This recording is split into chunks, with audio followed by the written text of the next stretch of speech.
I would love to have him on the show and tell me where I'm getting this wrong. He's not opposed to hunting.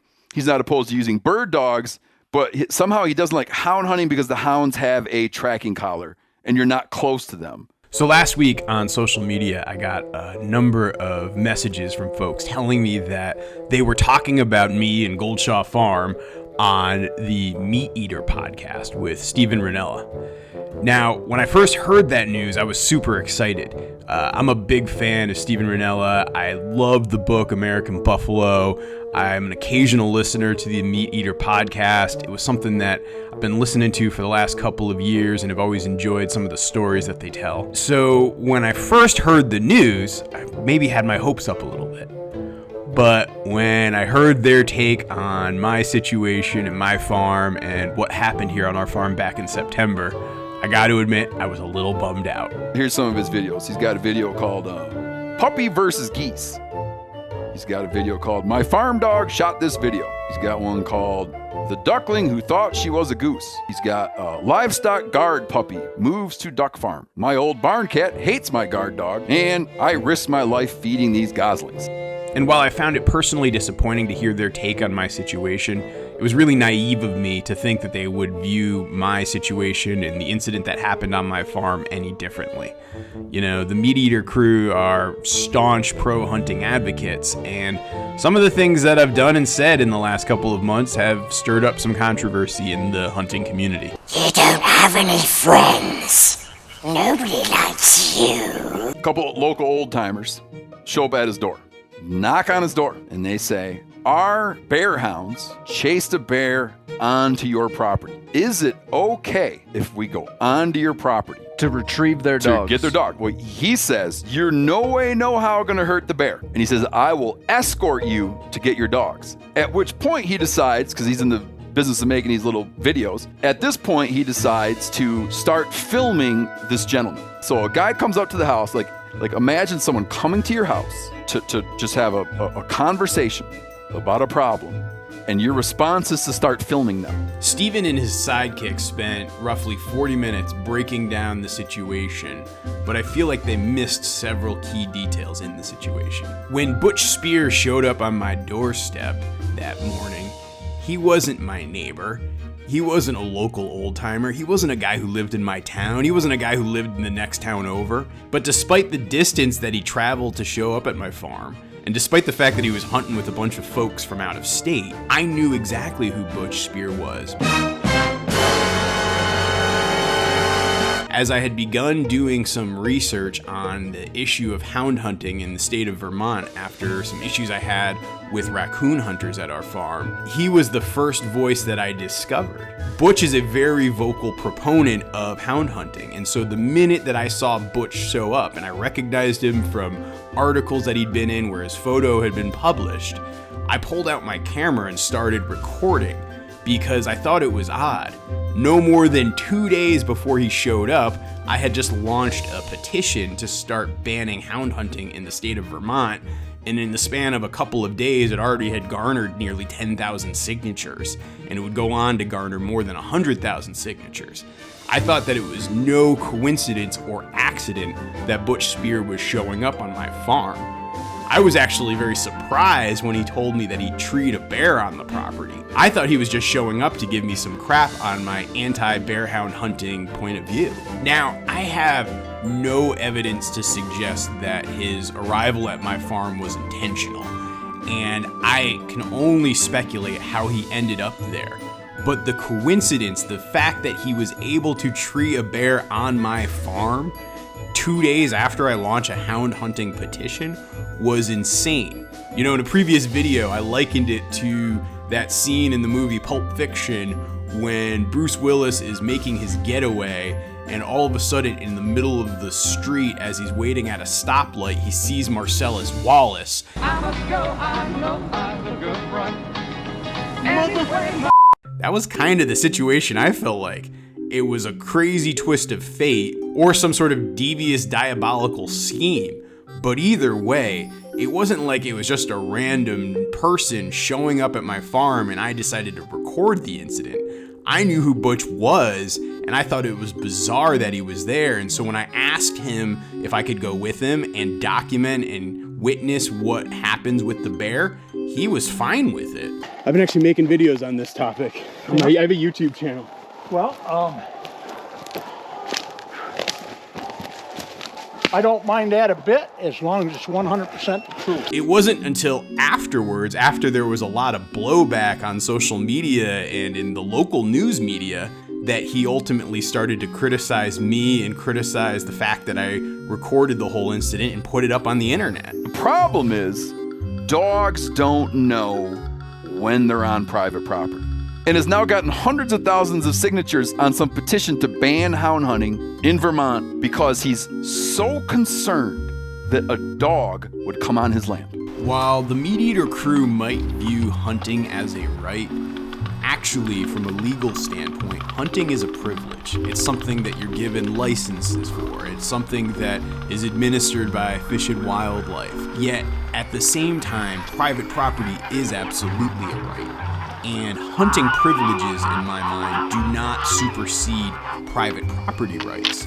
And so my issue isn't that a dog might show up on my farm. My issue is that hound hunting interferes with how I manage my land and my farm, and it interferes with my private property rights.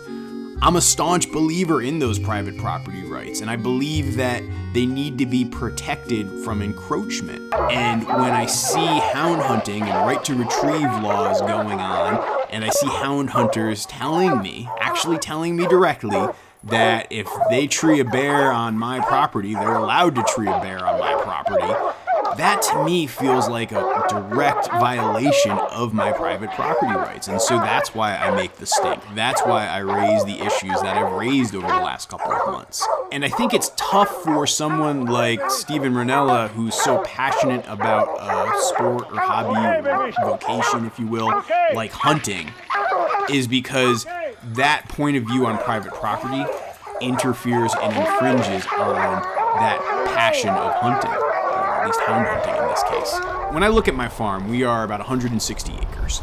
We have roughly 50 acres that's homestead and pasture, and then the remaining 110 acres that's forest. And I'm very intentionally managing the entire 160 acres though. I'm adding chestnut trees and oak trees to back parts of the pasture to help support and feed wildlife. The hardwood tree stands on our farm suffer from a diversity problem. Ever since Vermont was clear-cut in the 1800s for the big sheep boom, a lot of the tree species that have grown back haven't been necessarily the most important or diverse sets of trees. And things like poplar have overtaken our deciduous forests.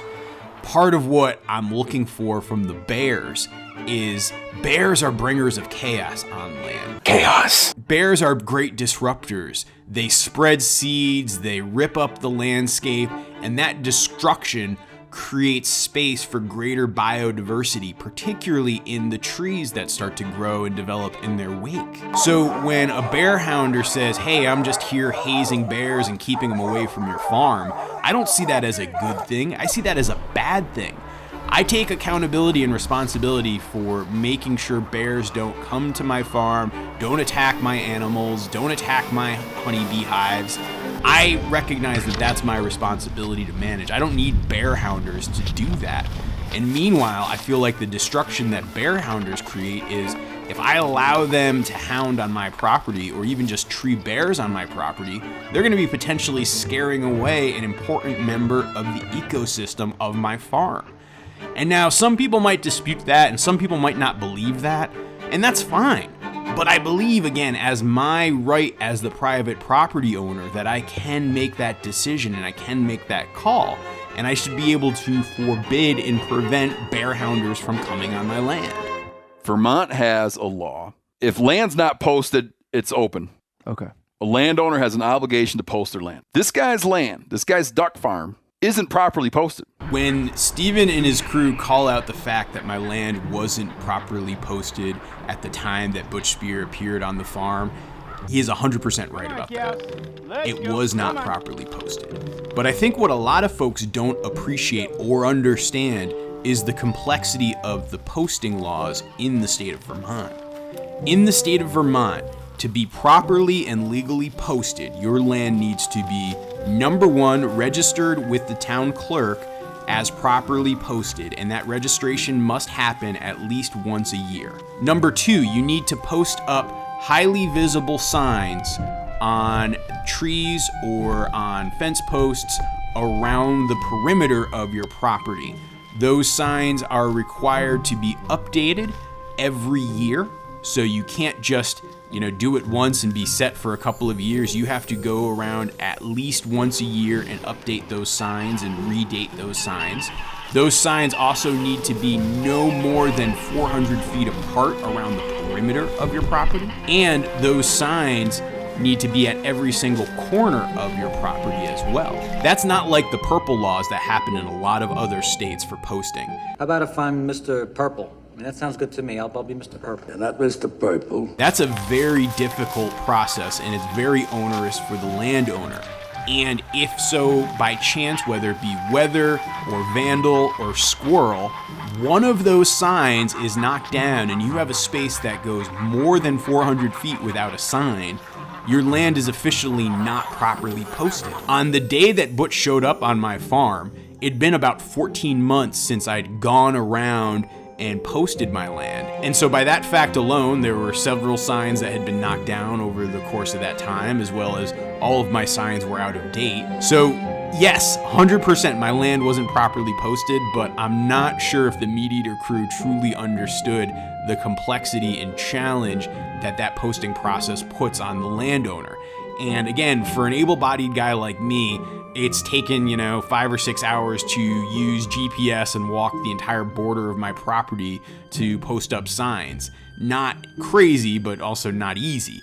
I can't imagine what it would be like for an 80-year-old person who wants to post their land and not have hunters traipsing through.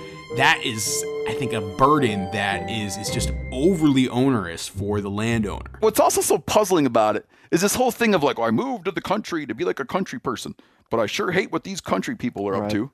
Some of the biggest criticism I've received around the whole hound hunting issue has been that I'm a guy who moved from the city to the country and now I'm disrupting the way of country life. But the weird thing is, when I think about hound hunting, that is such a tiny, tiny fraction of country life that I feel like it gets significantly overplayed and overblown.